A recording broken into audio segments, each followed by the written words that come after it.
Yan, kain tayo ng ginatan. Ayan, ito yung tawag sa amin sa Leyte ay ginatan. Ito yung linagyan ng mga root crops, kamuti, kasaba, saging, gabi o gaway. Meron din tawag nito, mga pampasarap. Ayan, may amoy din ito kasi masarap yung vanilya. Ayan, masarap to pang snacks. Ito yung masarap na pang snacks. Ayan.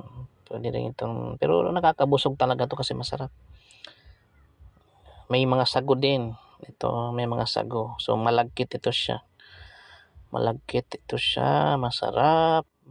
Isa ito sa mga paborito ko na kinakain yung ginataan.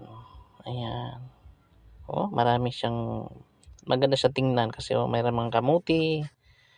Pinagsasagol-sagol yung mga